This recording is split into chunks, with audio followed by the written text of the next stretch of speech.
So first of all, thank you so much for joining this, Oh, my giving pleasure. Thank your you. valuable time, and this is the first episode of this series. Oh, yay. Yeah. Nice. Yes. Yes. So let's dive into the questions. Sure. So let's start from your childhood, from your roots. What kind of family you have been from? Was it a musical family, or you were the first one to pursue music? Right. No, I do come from a very musical family in the sense that everybody like sings. If they don't sing, they probably play like the guitar or something like that. My grandfather, my paternal grandfather, was a violinist, and back then, when I think he was one of the few violinists in his village in a little outside Mangalore. But he was a violinist, and everybody in my dad's side of the family was very musical, used to sing, that sort of thing. Same thing with my mom's side of the family.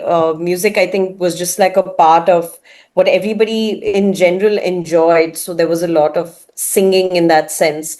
So when my sister and I grew up, because both sides of the family were very musical. My parents also were, like, music enthusiasts and enjoyed like listening to music and stuff. So we grew up in a household where the morning started with the radio. Um, and like while we were getting ready for school, the radio used to be on. My sister and I used to love to sing from a very, very young age. And I think that's where the sort of the passion for music came, was from my house itself. The you know we all I always I think I performed all the time for my family, whether it was good or bad. And we also had a family where, like, if we say we're hosting like a dinner party or something like that, and Yeah. everybody came over for dinner, it was very normal for our family, for like my uncle would bring his guitar, and everybody would just sit and sing songs, right from the youngest child in the house to the oldest person. We would have like a, like a repertoire of songs that we Yeah. would do. Whether it was English, Hindi, Konkani, um, and we enjoyed singing together. It was a very normal thing. So I grew up thinking everybody's household was like this. So Yeah. it's really funny when I would go to school and tell my friends that, oh, we had a dinner party, over the weekend, and we were all singing, and they'd be like, what? You all were singing and singing, and like that's really weird. And that's when I realized that not everybody's family does that. But yeah, like I think I do credit a lot to the my upbringing for the work that I'm in today, is because I came from a background where music was a part of like everyday this thing. Even today, like I think my parents probably listen to more music than I do. Every morning they have music like playing at home. So yeah. And you're in the initial days, you're into vocals, right?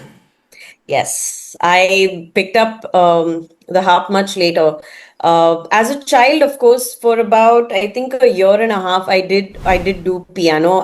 But that was something that I think that back then I showed a lot of interest in, and then my dad found like a piano teacher for both my sister and I. So uh, we both learned piano at a very young age, but only for a very short time. But for the most of it, I was only singing. It was the easiest instrument to access, right? Yes. You didn't have to tune it or anything. It was just there. So the easiest thing to do was sing. And because we sang so much at home, in school also, whether it was being a part of the school choir or whatever that is, singing was just something that came very naturally to me. And when I went into college, something that I did was I joined my college choir. Um, and for me, honestly, it was my college choir that was a turning point to actually considering music as a profession. I think I always wanted to do it deep down inside somewhere. I remember even as a child fantasizing about it. But as kids, we don't like to say these things out loud. Yes. Uh, because like you say, oh, I want to be a musician, and then there'll obviously be some adult in the family who'll be like, what is that? Like, you won't earn money out of that. And it's partially true, but yeah. So I never said it out loud. And I think somewhere it was when I was in my college choir, I think in my third year, it was between filmmaking. I had to choose. I mean, I was trying to figure out what I wanted to do. It was either going to be radio production, filmmaking, or music. And initially, at one point, I was like, oh, I will always do music on the side or whatever. And there was just this thought of like, 10 years down the line, I don't want to look back and regret Hmm. this. I don't want to be like, what if I did that? The question of what if was something that kind of scared me. So I was like, no, I didn't want to do that. Um, which is why I then like I took a chance and I said, I told my parents that I wanted to do, music. I also painted it as music production. I was like, I want to get into music production because it sounded a little more professional and things like that. And they were like, "Oh, okay, fine, cool." They didn't discourage me. I think that I think I've been very lucky that way. Like, I mean, I think my maybe my mom questioned it for a bit, being like, "What? From where is this sort of coming?" They knew I was passionate about music, but they didn't expect me to say I wanted to go and study it.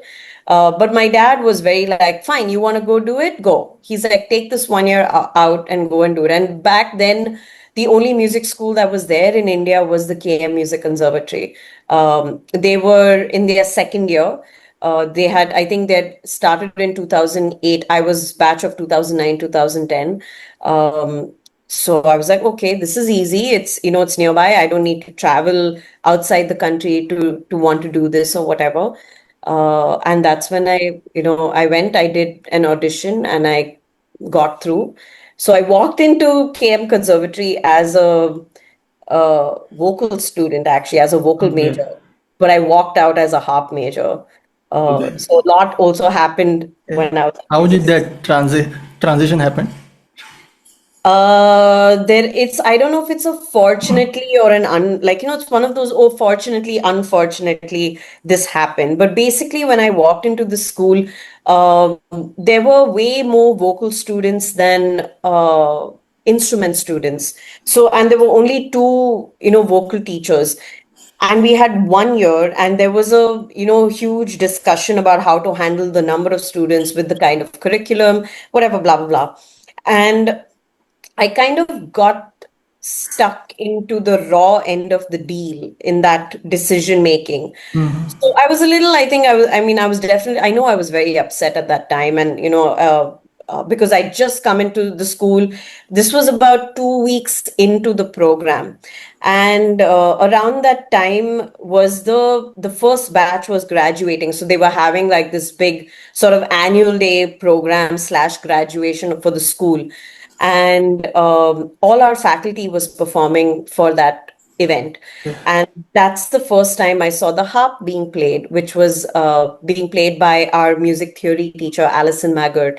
Um, and I mean, I remember at some point I'd seen the harp, but I'd never seen it being played. And this is, of course, also a concert harp, so it has pedals and everything. I think more than anything, I was very intrigued by the mechanism of the instrument. I was like, how is it used? How does it get played? Why are there pedals? All of that. And I remember the very next day meeting Allison in the school, and I went to her and I just said, I'm very curious about the harp. I want to know more about it or whatever. And she said, do you want to do a trial class? And I was just like, What was your age at this time? I just finished college, so I was about 21. 21. Yeah. Okay. So I was you explored harp in 20s.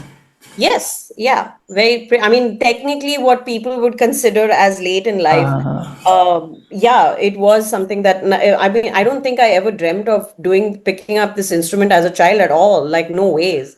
I mean, it's like any other instrument, right? Like, or any other person is where the only instruments that we are exposed to as children in general are guitar, yeah. piano, drums, tabla, violin, like the I most common mean, yeah. ones that you see, keyboard, those kind of things. No one is ever really thinking of, the harp, or even for that matter, santoor, sarod. They're not, it's not, at least in urban India, we are not, it's not a thing, you know.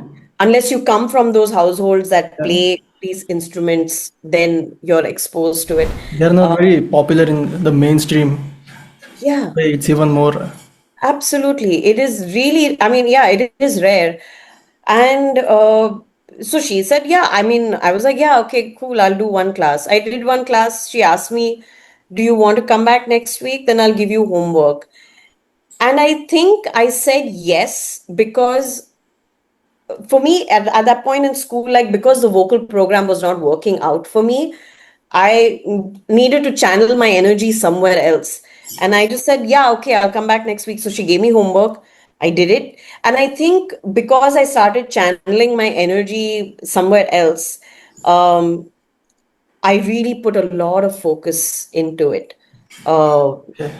because when something is not working, and this is probably me as someone who's maybe not Yes. like a non-confrontational person, I didn't want to like, I knew I was fighting a system with the vocal program, but on the harp side it felt like something was suddenly moving, musically for me. And then of course I did one class after another. Before I knew it, I was practicing the harp more than my vocals. And I remember then approaching my harp teacher and saying, can I change majors? Because I'm anyways doing this more than the vocals, and the vocal program is not giving me the room that I need to grow as a musician. And she was very nice and she kind of supported me, and we got my major changed. And that's, yeah. So, yeah, I picked it up technically late in life, but very honestly, there are other harpists around the world, some very renowned harpists who picked up the harp much later. Like there is a Okay. harpist named Destiny Muhammad, and she picked up the harp in her when she was 30 or 31 or something like that. And she's phenomenal. She's an incredible jazz harpist. So I think age is very honestly, age is just a number. If you're Okay. determined Yeah. and you're, persistent enough, you'll do it. Anything is a tough instrument till you just work at it. So You knew any other instrument before that? Like keyboard, playing keyboard? No? yeah, only keys and basically piano is what Yeah. I knew. Okay. So also what happened was when went into music school, we had to learn piano. It was a compulsory subject for everybody, regardless of whatever your primary instrument is. Your secondary instrument has to be the piano. So when I was in music school, because I had mandatory piano lesson, uh, I got back to a bit of piano playing as well, and I think I really brushed up on uh, my piano playing as So opposed how to. much time you took to master harp? I don't think I've mastered it at all. Because I had only 1 year of formal training with my harp teacher. Not even 1 year. We had 10 months of like formal training. So what we also did was, because we knew that we had only 1 year, we focused mainly on technique, and we didn't focus too much on repertoire and doing these many pieces, those many pieces. No, the focus was she needed to give me all the technical tools that I needed to then play on my own, because we knew after a year she would move back to the US, and if she was going to move, then I would have to move as well.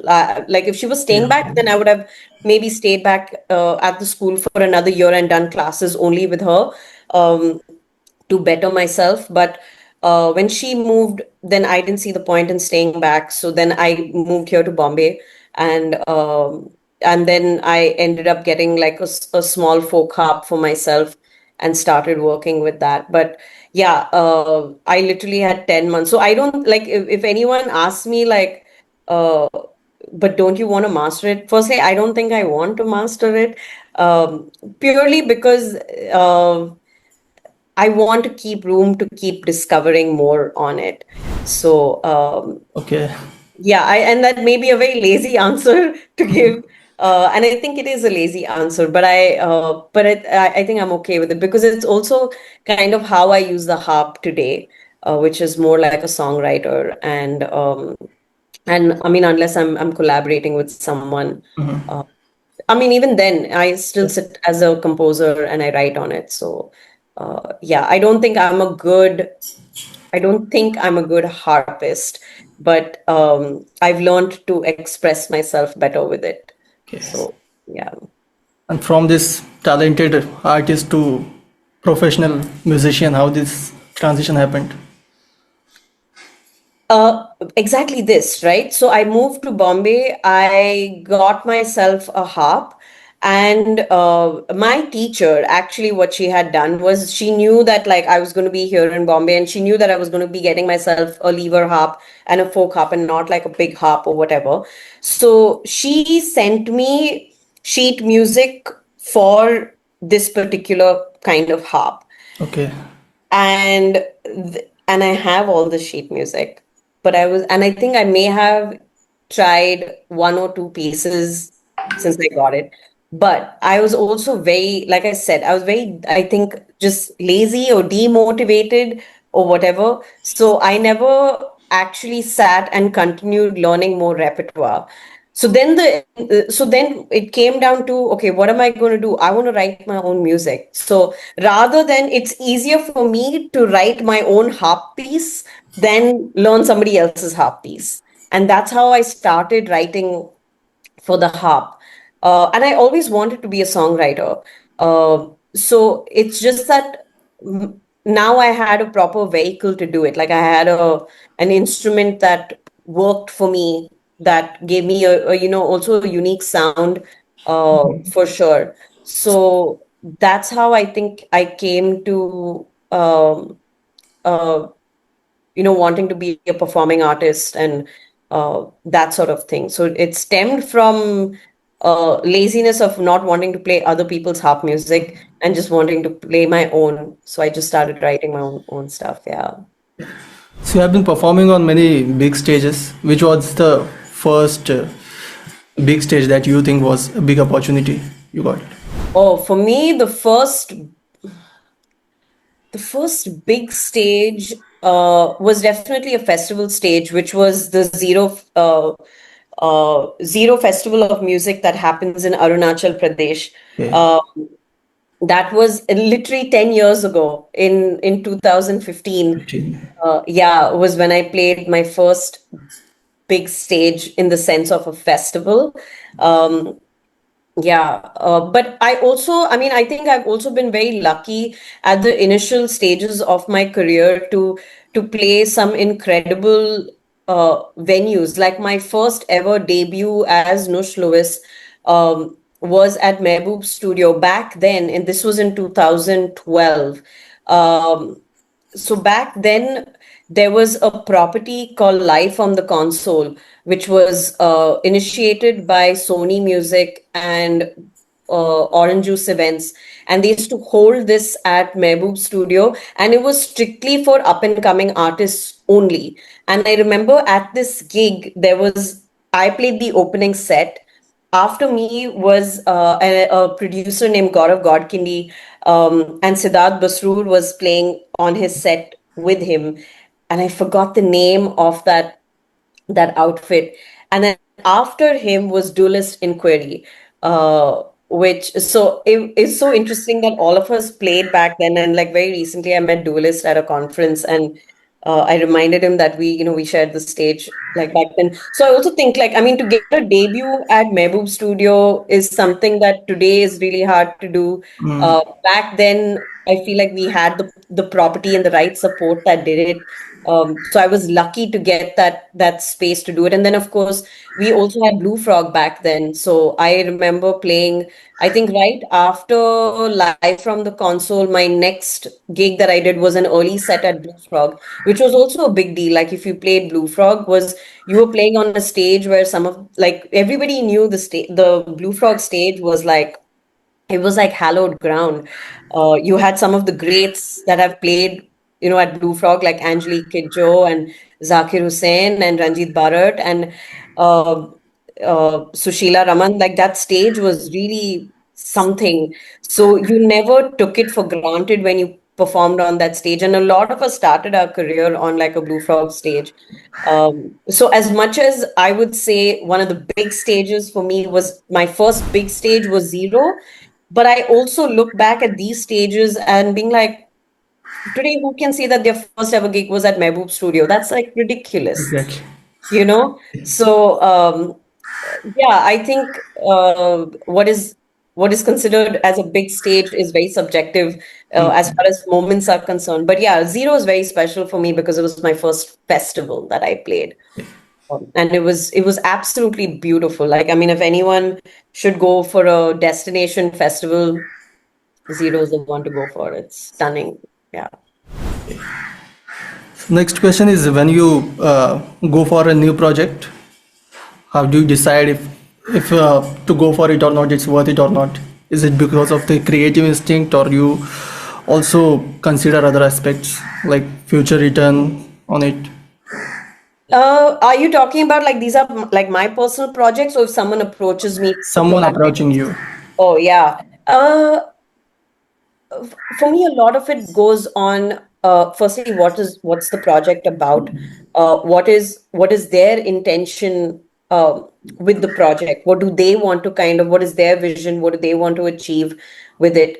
How do they see me as an artist placed within their project? For me, that's important to kind of understand. And then I kind of take a call. And a lot of it, at least especially today, is like I base it on gut feeling. Like um, you get that I've learned with time to trust my gut a lot with like taking decisions like this. And you know when something feels right from the word go, you're like, you know it's going to be a good one, and that's why I would take it. There are a lot of things to weigh out, like you rightly mentioned. When you think of returns and things like that, yes, I think understanding how much you're going to get paid for a project, or like, are you, say you're doing something, are you if you're doing a recording collaboration, that sort of thing, are you going to get royalties from this, all of that. I feel like I have and this is something I keep in mind more today. I feel like we are a lot more informed as artists today as opposed to Yeah. even 5 6 years ago. So yeah, these are things that I really sort of consider, apart from like making that gut decision to do something, of course. But it's also a matter of how much time I need to put into it. Um, and you can also, I think, from the get-go tell whether whoever's coming to you with a project, whether they are equally invested in it or no, you know uh, and that will help, and that has always helped me decide whether I should go for something or not. Like, if they're going to ask me to come in just for novelty's sake, to have the harp there or whatever, and that's just as like seen as a novelty, chances are it's not going to work out, Okay. so I always like, when that's what I said, like, when people ask me to come on board for something, or approach me for a project, my first question is, okay, like, what do you have in mind for this? Like, what is your vision? Do you want to tour with this piece? Do you want to do you just want to put this out digitally? How will I be involved? To what extent? How much of time do I have to give? And I think calculating everything basis on like that is sort of how I make a decision on these Yeah. things. Mhm. Were there collabs which you regret? Uh, you know, no, I don't think so. I think that no, I don't think I've ever really regretted a collab. Uh, they've just been, I think some of them have just been, maybe, yeah, some of them may have been handled badly, but I've never really had a regret, because I also, when, like I said, when people approach me for something and I want to do it, I'm just like, yeah, I'll do it, because like I said, I don't want to turn around and say, oh, what if, what if I had done that? Hmm. Maybe it would have been different. So I know the risk that I'm taking by getting into something, whether I'm like confident with it or no. But yeah, I don't think I've ever regretted any of my collaborations.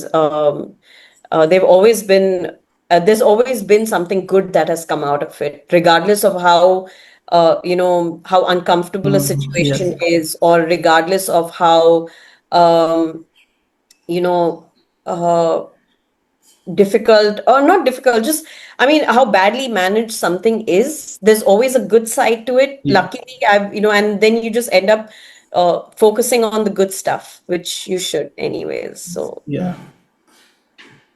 So currently, can you walk us through your week? How is your week, and how your days?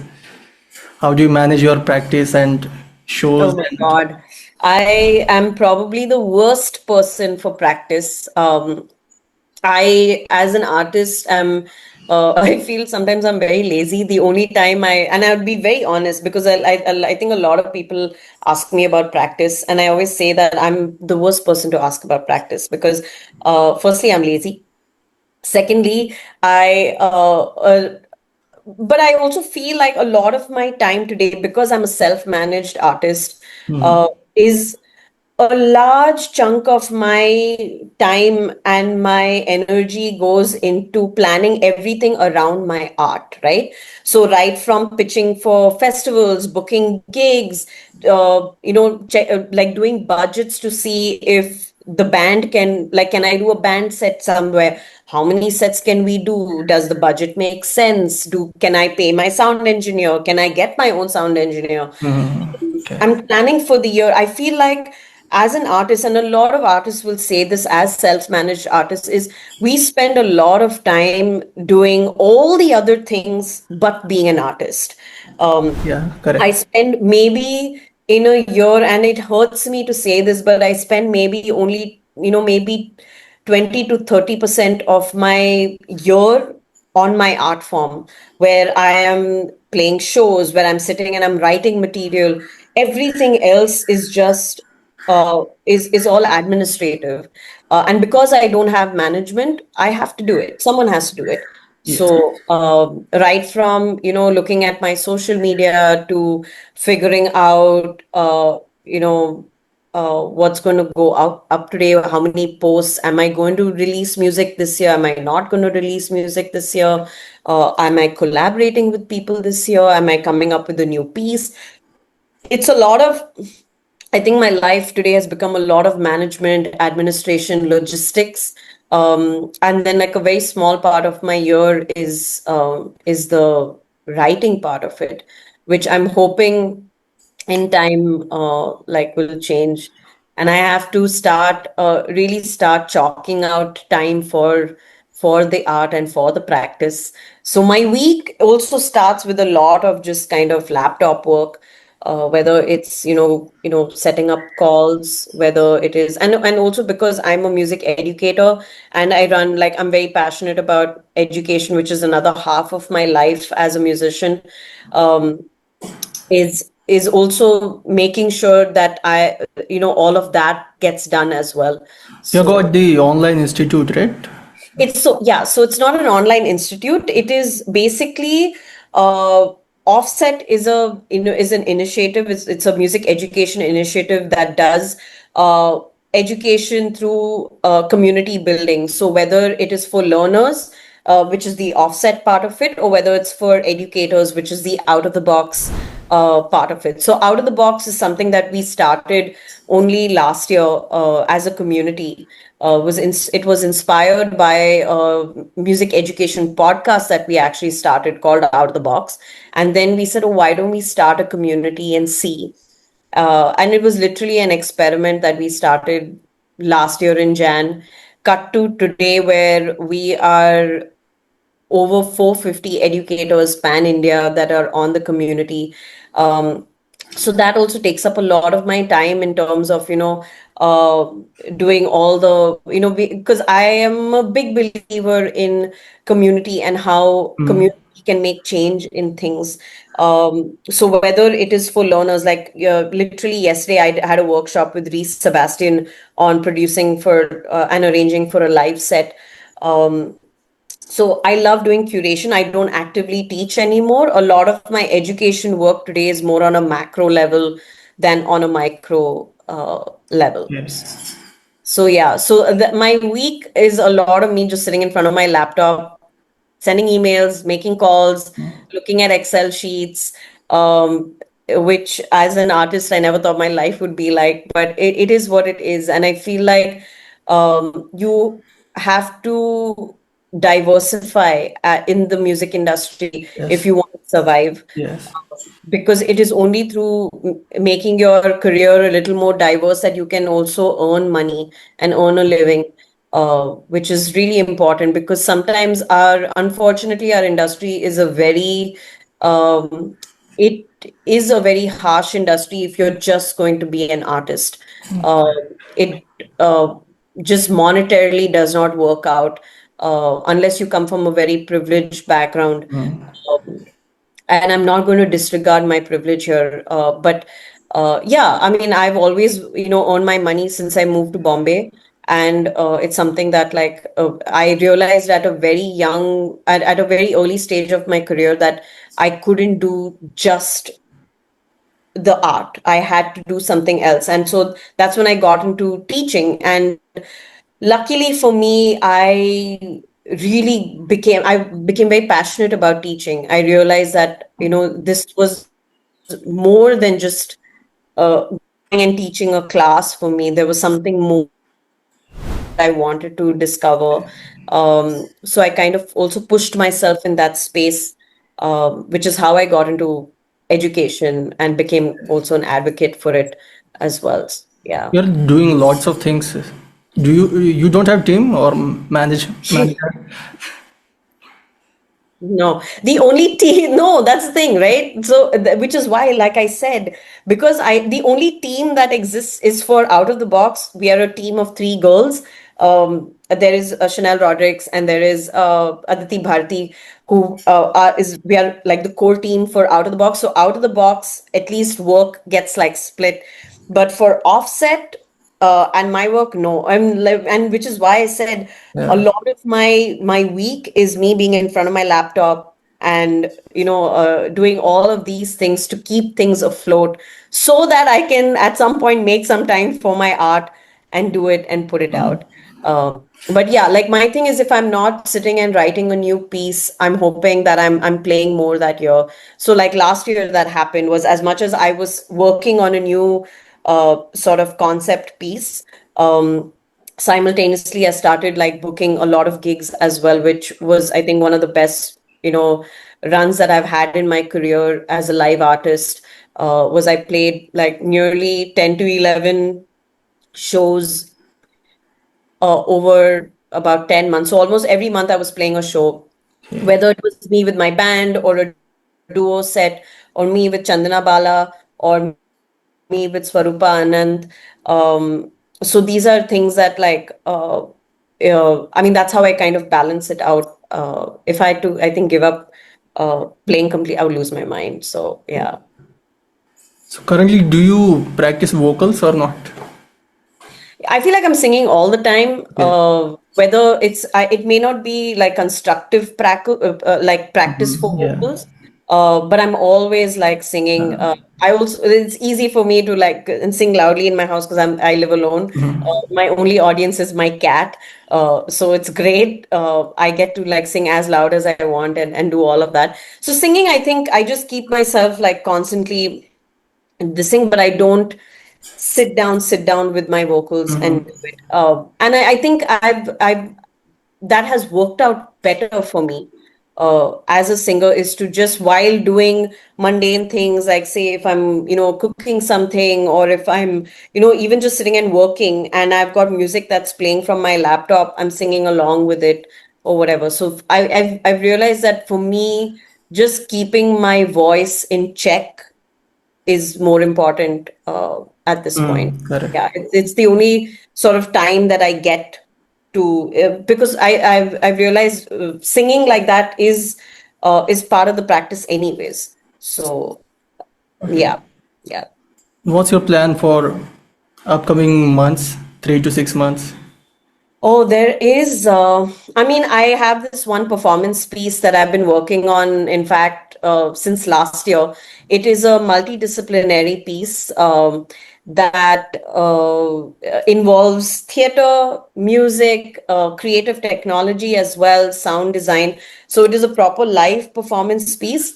I'm currently in the works of looking for funding for it. So fingers crossed, if funding comes through, then maybe towards the end of the year, maybe in November, October or November, I will get to perform this. And then with this piece, we will also be releasing the music as an album. So, so that's what I'm currently working towards. And of course, on the education side, there are all sorts of things that are going on which will keep popping up. But for me as an artist right now, this one piece is is a big focus because it's something that's very close to my heart. I'm working with a great group of people. We're just waiting for funding to come. And once the funding comes through, we'll be able to put this out. Yeah. Okay. And talking about your online presence, how much do you uh, care about your online presence, and do you do things just for the sake of, streams and trend? Oh, that's such a that's such a great question. There's a lot of pressure to do it. Let's start there. To do things constantly and keep posting and stuff like that. But and at one point, I think I was really pushing myself to like post things. But as time went by, and especially I think over the past couple of years, I've just kind of learned that like I can't be looking to see what the algorithm is doing.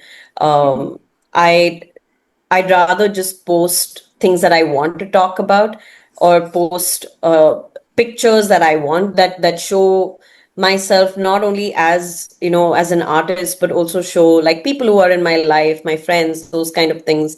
Um, just a more authentic version of myself. I started something called Notes by Nush, which is basically like everything to do with performing arts, education, things that I strongly believe in and advocate for.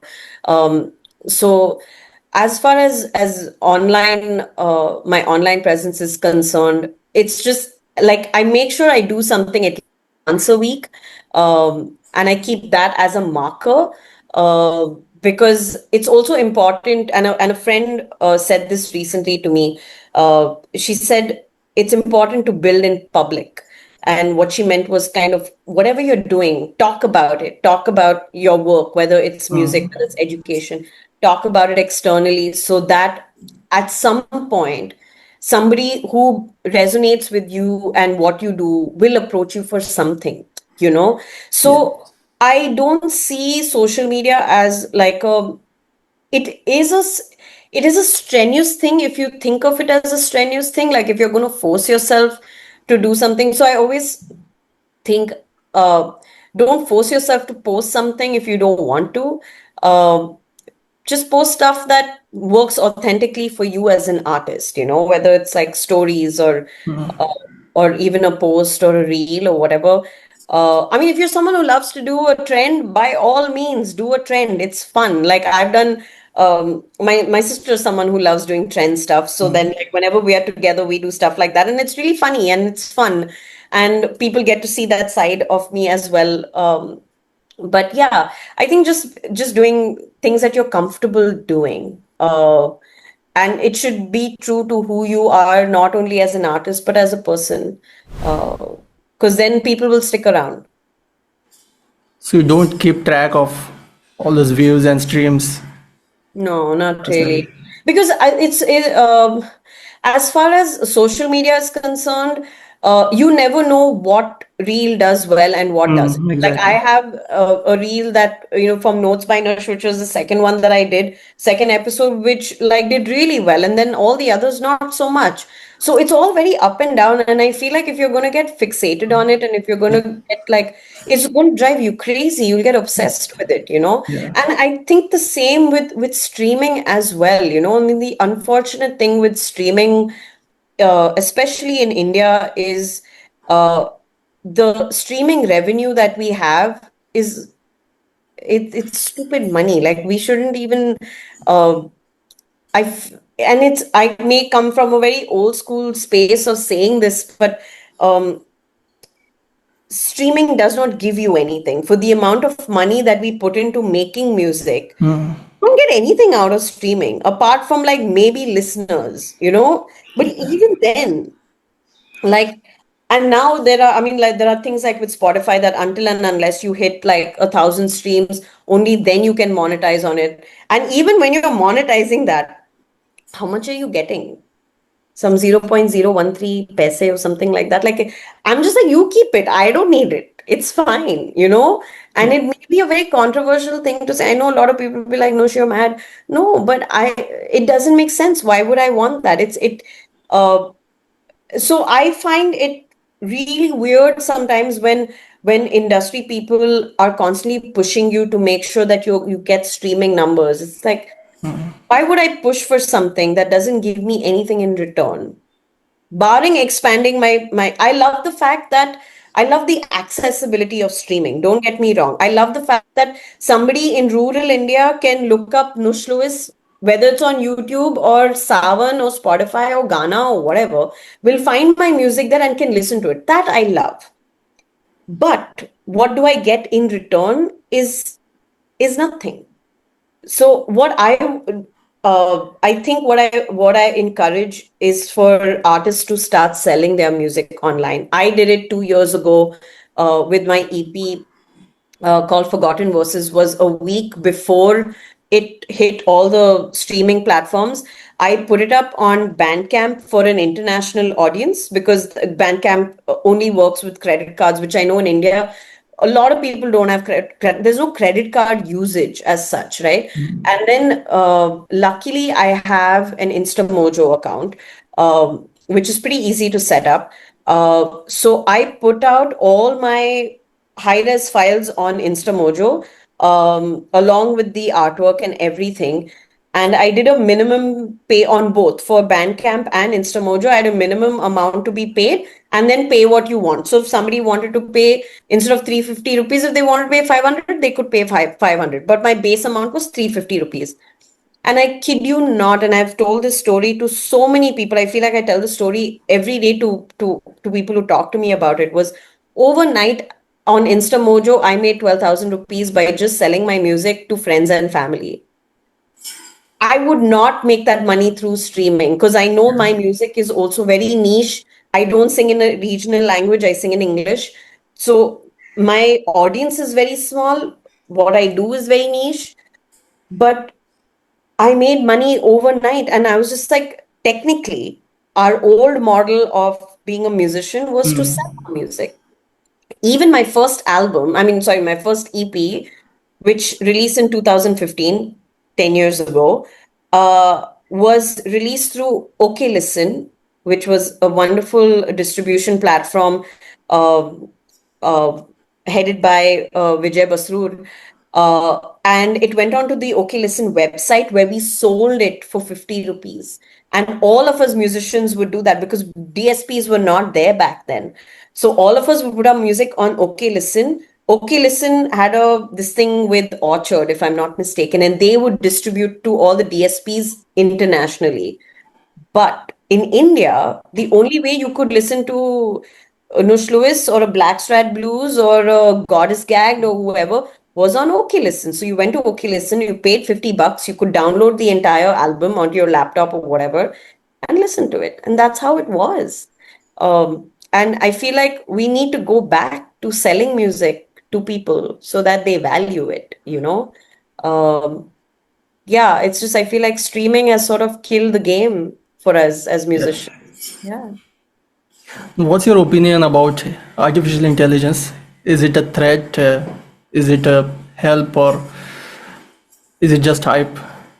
Oh, so I look at AI in uh, I look at AI from more of a tool to be used.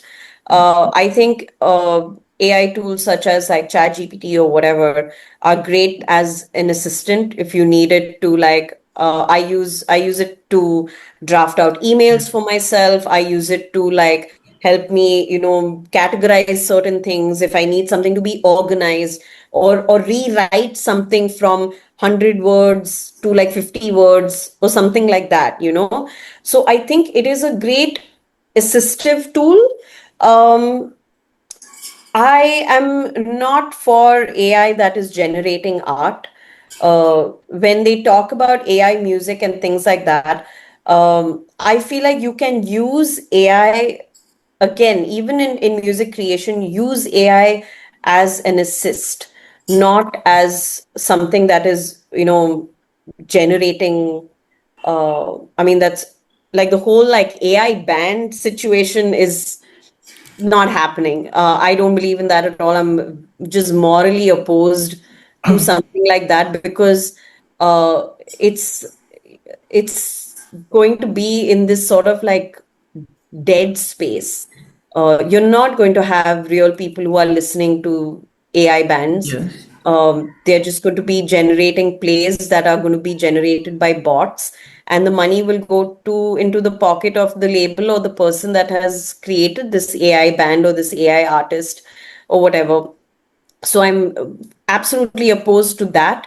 But I think, I mean, using AI as a tool to speed up processes, to yeah, basically be an assistant, like have it aid things is fine. Um, just, yeah, not to generate art. I mean, I think um, art comes from feeling, art comes from I mean, comes from experiences. Yes. AI doesn't have any experiences. AI does not have any feelings. So, and the best art is someone's perspective. AI Yes. doesn't have perspective. Perspective is what we have as humans that experience life, that experience pain, that experience joy and love, and all of that put together. That is what delivers in our art. So, I think the whole thing with AI art, or at least the hype around AI generated art, will die down soon. Uh, right now, everybody is. I mean, there is a lot of talk and debate and stuff around it, but it. I think it will die because right now it's just hype. I personally Yeah. don't believe in AI generated art. You people in your circle are already using it, or Yeah, I mean, like I said, I mean, I've used. Okay, so let me tell you where I have used AI generated art, uh, and this was purely circumstantial. It was for the last single that I did. I didn't have a budget to get an artist to do the artwork for this piece uh, at all. There was no money, and I just sat on Canva's AI and I started feeding prompts to get something that could resemble a piece, I mean, an album cover or whatever. Would I have done it? Given I mean, I feel like I did it because I didn't have a choice. And that's the only reason why I generated art for my this thing. So I may be contradicting myself there, but I feel like when you're in a situation like that, I was just saying. So again, and it's more of a tool than anything else. But if I had the means to, all my other work has always been done by real artists. It's just that at that point I wanted to put this song out, but I didn't have the money to pay an artist. So I said, okay, fine, let me figure this out, and I did it. But yeah, otherwise it's something that I feel like, this is exactly why people are scared, right? If you, I don't have money to pay an artist, I can generate it myself. yeah, That's why people are worried about it. yeah. But like I said, I feel like what needs to kind of come down, at least now, is maybe regulation on these things. Like, what are the ethics around uh, AI? Or rather, what are the ethics around AI generated art? What is can an AI generated piece of music or an AI generated artist uh, win an award, win a Grammy? So in that sense, I think those are things that are, that need to be put in place. But of course, the world is too large. this world is too large, the AI world is too large. So regulating things is going to be a problem. I feel like all AI generated art should be marked as AI generated. Like I did it for my single that came out. In the credits, I just said, art was done by AI, and I remember somebody asked me about it, and I just said I didn't have a choice. I wish I was someone who could maybe make art on my own, but I'm not, and I didn't have the. And it's also for me that I feel like if I, somebody said, oh, but you could have, maybe pulled a favor from a friend. And I know I could have, but I respect people's, time. And I definitely want to make sure that I'm able to pay them. So if I'm not able to, and I'm like, you're stuck between a rock and a hard place, and this is what I did. So I'm not opposed to advancing of technology. It's just how are we using it? uh, how are we I mean, are we going to monetize off of this? Are we not going to monetize off of it? I think those are like there's a it's a gray area, and it'll continue to In get. very initial stage actually to predict all. Yeah, and what could happen, especially with AI generated art, like how we are seeing AI generated bands and AI generated artists. I have a feeling like NFTs, it will, after a while, it'll just die. There's only so much of you can of watching AI generated artists sing. It's like really weird. So yeah, It will not completely replace human artists, but it will change things. yeah, it will. Maybe every musician has to learn it. Yeah, yeah, for sure.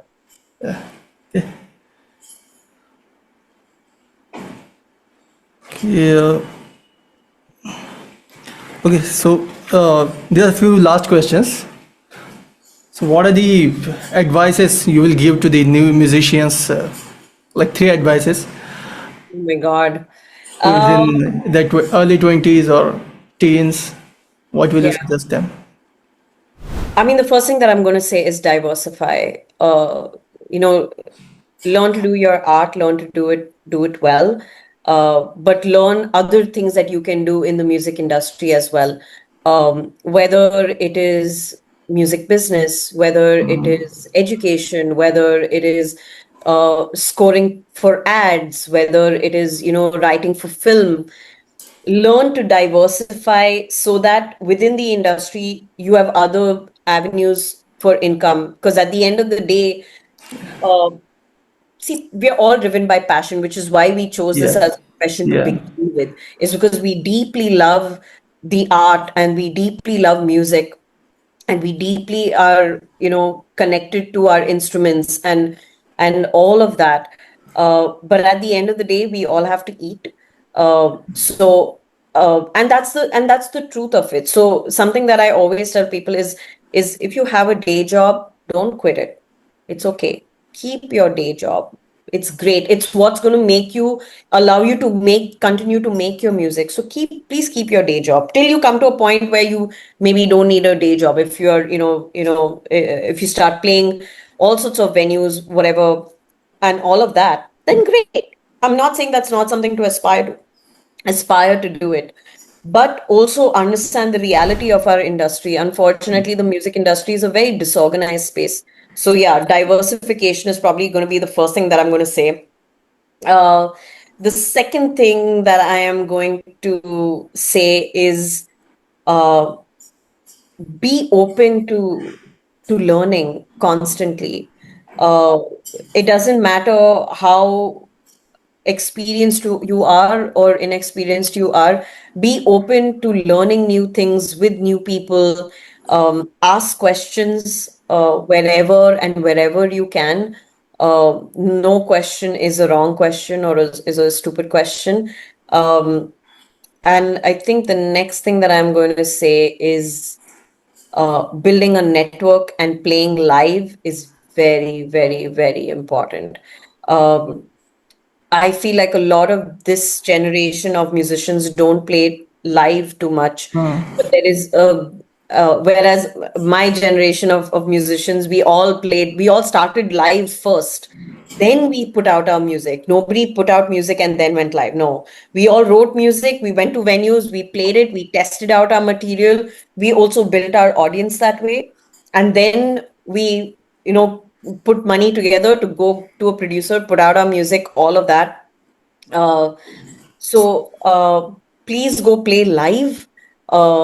Make a band with your friends or not your friends. Do start off with playing house gigs and then move into slightly bigger venues, maybe. But play live and network. There is a great. It's very important for people to see your face, to know who you are. So attend other musicians' gigs. Go meet them, meet the artists that are playing on stage, talk to them, ask them, how did they get this gig? Ask to meet the person who has curated the gig, all of that. Networking is a huge part of of sort of getting things in this industry. Yeah, correct. Um, and it is how I have got through this I mean, I've been around now for about 15 years, I think. And yeah, I wouldn't have got this far, and I'm not saying that I've gotten very far, but to wherever I have today is purely because of the people that I know, people who I have made it a point to go meet, speak to, get advice from, create a connection. Uh, yeah, it's the more people see your face that they will want to, then you'll be on their mind. Suddenly somebody thinks of like, oh, I need something to be written or whatever. Oh, I'll ask Nush. Or, oh, there is we need someone to curate a workshop for us. Oh, Nush is there. Nush does offset. It's like that, that recall should be there. So I really urge younger artists to network and to play live. Yeah. So in 2025, what is the best way to monetize your art? Is it still doing live shows Yes. for I think independent artists? 100%. I think it is live shows, and but I also feel like sync is another thing that is really big. If your music gets licensed by an OTT platform for a show that they're doing, sync is definitely a good way to monetize your music. Of course, sync is still something that part of the industry is still growing. It's not as concrete as it is outside India. Uh, but it is growing, and I think there is a great deal of potential in the sync world, for musicians and indie musicians to make money.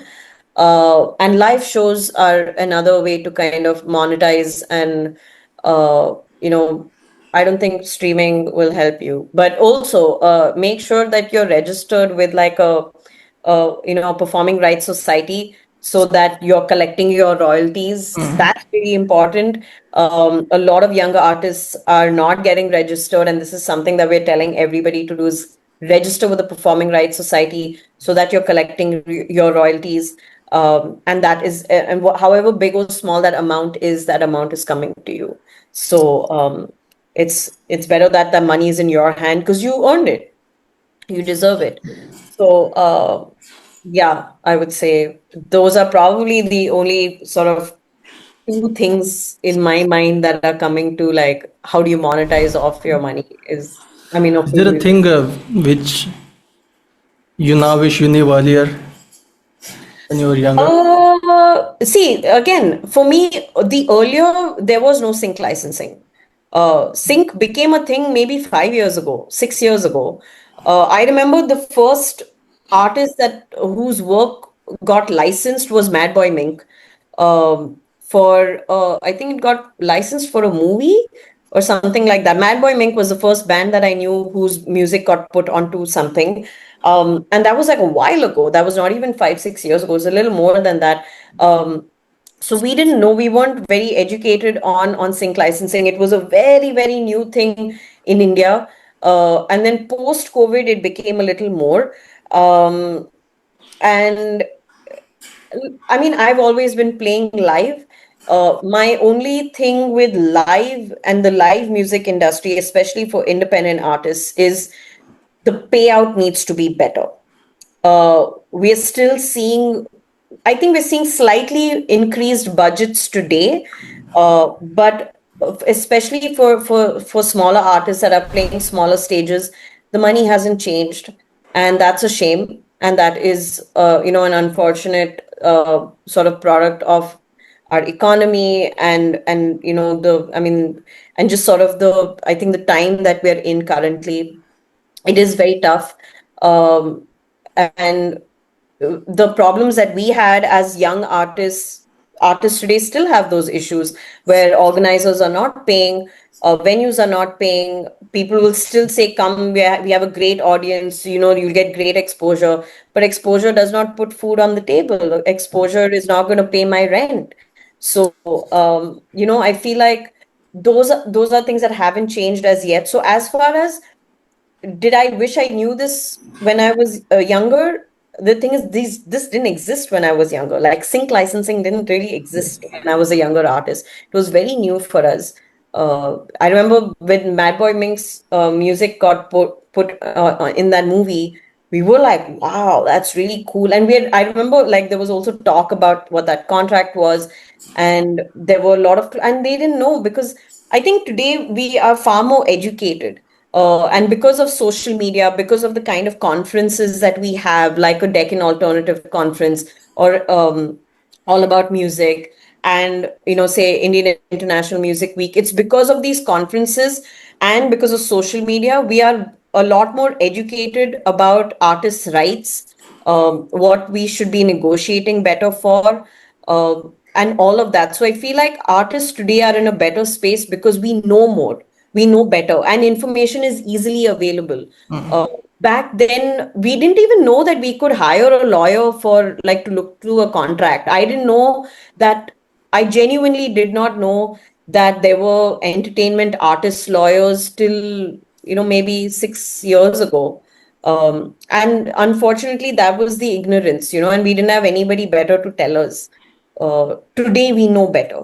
Today, like I said, thanks to social media, there's a lot more awareness, and you have these people who are constantly putting out content on these things as well to protect artists. So we're definitely a lot more equipped today to handle things. Okay. So the last question, in long term, where do you see yourself? What's your ambition and Oh my what's God. your goal in long term? For me, it's just to continue not only making music and performing it, but it is to collaborate with other art forms, whether it's, like I said, like the current piece I'm working on is a part theater piece, and I'm working with creative technology as well. So it's to constantly push myself to work with not only other musicians and other sort of genres and styles of music, but is to also work with other art forms and other artists like dancers, theater people, with film, um, just things that would make me challenge me as an artist and make me a better artist as well. And is to continue performing and keep advocating for arts education.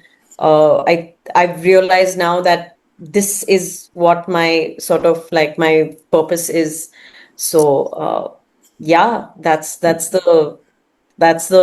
a long game also that we play.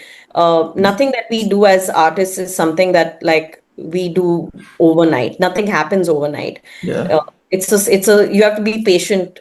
And like I'm saying, 15 years in, and I still feel that like, oh, I have so much more to do, and I'm still not there. But also I don't want to get there, because if I get there, I feel like the buck It's stops. finished. Yeah, I don't want to get there. I just want to keep doing different things. So How I do you think see these 15 years? crazy, absolutely crazy. I think it's been, Have you ever in this journey, has there been time when you regretted oh yeah, yeah, that yeah. you, Like, I mean, I've not regretted it, but I have been very jaded. So I will ask, like, be like, what am I doing this for? What is the point of me uh, being so passionate about all of these things when nothing translates? And the only way I get out of that zone is by asking myself why I have stuck around for this long.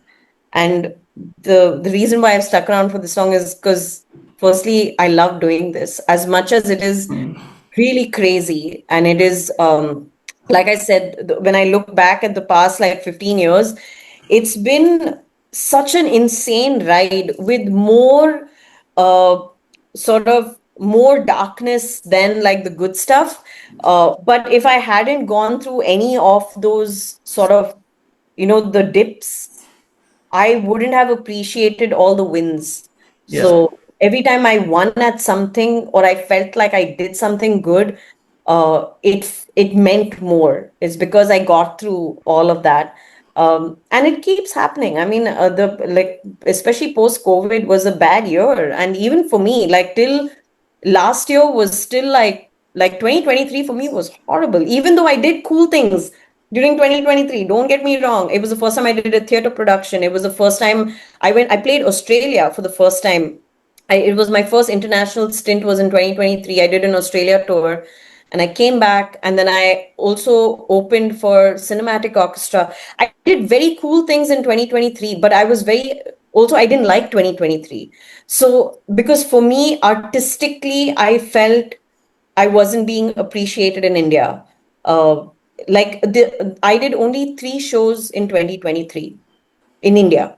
I played more shows in Australia. I played only 3 shows in India, of which only 1 or 2 shows were my shows. The other one I guess I was a guest artist on a set, and that's it. So so I feel like, uh, I know the bad. It is a see. I think it's important to also make peace with the fact that this is a very challenging career. Like anything in the arts Yeah. is a very challenging career because there is no, quote unquote security for it, right? There is no steady income. There is no security. There is so, uh, yeah, I feel like, I mean, but if it hadn't been for 2023, I wouldn't have rethought how I was going to do 2024. And then 2024, halfway through the year, things changed and I started getting gigs. And then I was like, oh, okay, fine. And then I felt, and even then, while I was doing the gigs, I knew how much was actually happening, how much wasn't happening, you know? So I feel, uh, yeah, I get jaded every year when I'm like, why am I doing this? For what am I doing it? Does it make a difference? All of that. How was the lockdown time? Because it was difficult for most of the artists. Yeah. Lockdown was a crazy time. I think for me, the one thing that sort of kept me going was Offset. We kind of moved our workshops online and we did like a fun, series of workshops So called offset was started during lockdown. No, Offset was started in 2017. It was Oh, 8 years ago. Yeah, we just turned 8 the other day. So that was like a huge shift. But I didn't do much writing during COVID. I did record my EP during COVID though. Especially during the second, I think the second wave around that time was when I recorded my second EP. I mean, my third EP, sorry. So yeah, COVID was also like not fun. I know a lot of artists who sat and wrote during COVID because they're like, oh, we have all this time. But I was just not in the mental space to write. I could not like, I found it very hard to force myself to write. Yeah, there was a lot of like, I think we saw a very dark time. So it was very difficult for me to write. Yeah. how is 2025 now? Interesting. I think this year is very interesting. Fingers crossed. Let's see how the second half of the year goes. But yeah, I feel like I'm in that little like lull space, but things should get a lot of fun from next month onwards. So yeah, fingers crossed. Okay. Okay, so this was the last question. So it was great talking to you. I got to learn a lot personally from you, and I hope Thank you, our Jay. audience will also find it interesting. Thank you so much. I mean, it was so lovely speaking to you, and it's nice to know that it's the first episode. So yeah. Thank you so much. Thanks, Jayesh. Yeah. Thank you.